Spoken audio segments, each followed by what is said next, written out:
Sejam bem-vindos à série de vídeos Movimentos Literários em 5 minutos com a professora Thaís Oliveira.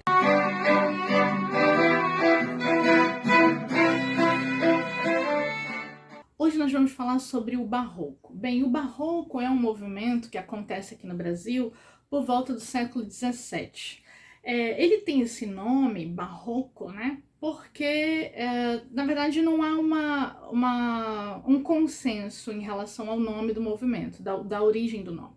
Mas a mais aceita é que havia uma região na Índia chamada Barróquia, produtora de uma pedra de superfície irregular e áspera, né? E o nome que eles davam, como os portugueses conheciam essa pedra, era barroco. Então vem daí esse nome do movimento. Mas e qual é a relação disso com o barroco, de fato, né? Então, assim, o que vai acontecer é que o barroco é um movimento literário que vai acontecer dentro de um contexto histórico, circunscrito a um contexto histórico, em que há uma crise religiosa na igreja. Há uma ruptura, um movimento de ruptura. Então nós vamos ter a reforma protestante e a contra-reforma católica. A partir daí surgem as características que vão nortear esse movimento literário, que são principalmente a dualidade, né, a presença desse contraste. Inclusive, o barroco é um movimento conhecido como movimento do contraste ou movimento do conflito. Isso vai se dar justamente por essa questão da dualidade. A gente vai ter muita presença de antíteses e paradoxos também dentro das obras literárias do barroco. Esse movimento ele vai ser norteado principalmente por uma questão religiosa, como eu disse, e dentro dessa dualidade, nesses aspectos duais, nós vamos ter céu, inferno, morte, vida, Deus, diabo, pecado, perdão, né? Então nós vamos ter uma série de duplas antitéticas, né?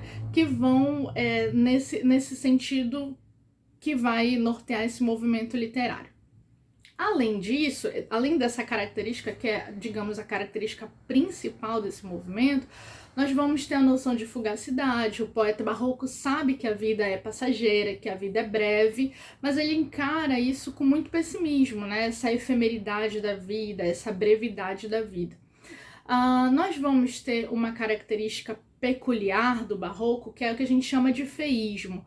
O poeta barroco ele vai gostar mais de cenas trágicas, cruéis, dolorosas. Isso vai estar muito evidente também na pintura desse período, desse movimento, né?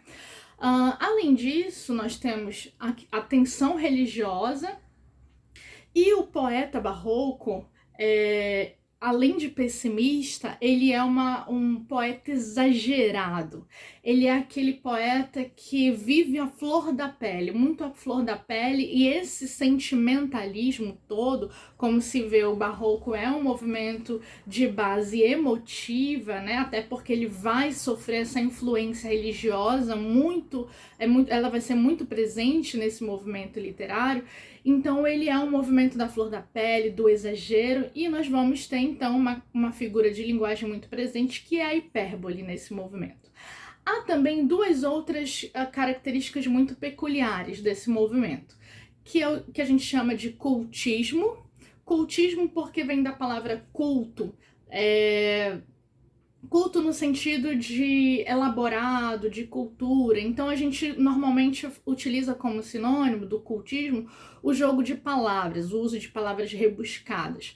E o barroco, o poeta barroco, também vai jogar com as ideias. A esse jogo de ideias nós vamos chamar de conceptismo. Conceptismo vem da palavra concepção, e concepção nada mais é do que uma ideia.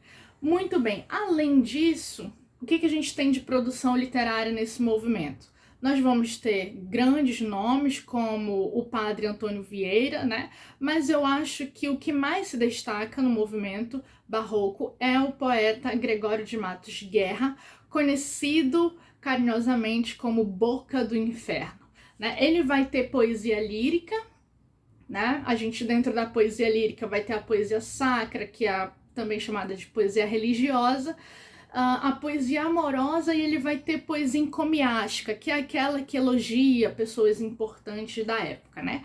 Além da poesia lírica, nós vamos ter a poesia satírica, e foi justamente pela sua poesia satírica que Gregório de Matos ficou conhecido aí como Boca do Inferno, porque ele denunciava através dos poemas, né? O barroco é um movimento essencialmente poético, e é através da poesia que Gregório de Matos Guerra vai denunciar a corrupção que acontecia no seu estado de origem, que é a Bahia.